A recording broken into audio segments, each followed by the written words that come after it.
கிறிஸ்துவுக்குள் பிரியமான சகோதர சகோதரிகளே, உங்கள் அனைவரையும் தினமொரு முத்துக்கள் நிகழ்ச்சியில் சந்திப்பதில் மிகுந்த மகிழ்ச்சி அடைகிறேன். இயேசு உங்களோடு கூட இருப்பார். யோசுவா 1:5. உன் வாழ்நாள் முழுவதும் எந்த மனிதனும் உன்னை எதிர்த்து நிற்க மாட்டான். மோசேயுடன் நான் இருந்தது போல உன்னோடும் இருப்பேன். உன்னை கை நெகிழ மாட்டேன், கைவிடவும் மாட்டேன். பிரியமானவர்களே, உங்கள் அனைவருக்கும் இனிய புத்தாண்டு நல்வாழ்த்துக்களை தெரிவித்துக் கொள்கிறோம். இந்த ஆண்டிலே இறைவன் நமக்கு தரும் செய்தி, உன்னோடு கூட இருப்பேன், உன்னை கை நெகிழ மாட்டேன், கைவிடவும் மாட்டேன். கடந்த ஆண்டு முழுவதும் நம்மை கண்ணின் மணி போல பாதுகாத்தார்.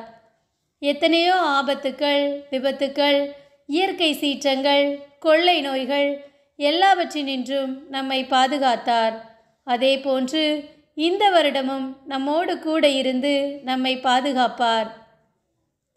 அன்று மோசே இஸ்ராயேல் ஜனங்களை எகிப்திலிருந்து வழிநடத்தும் போது இறைவன் மோசேயுடன் கூட இருந்தார்.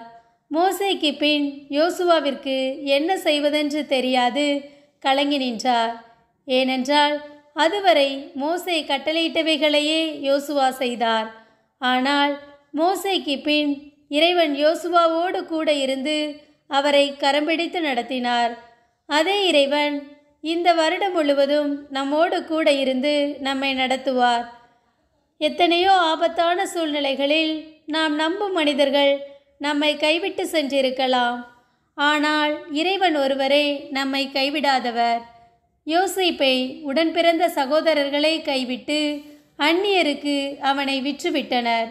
ஆனாலும் இறைவன் அடிமையாயிருந்த அவரை அதிகாரியாய் உயர்த்தி அழகு பார்த்தார். இறைவன் அவரோடு கூட இருந்தார்.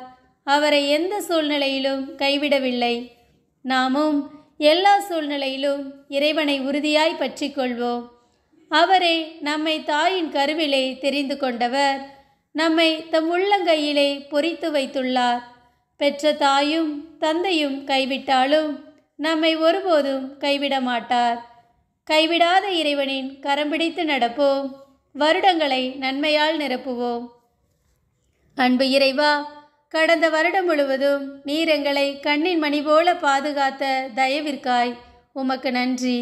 இந்த வருடமும் உமது கரம் எங்களோடு கூட இருந்து எங்களை வழிநடத்தும் என்று அவரை நோக்கி ஜெபிப்போம். ஆமேன்.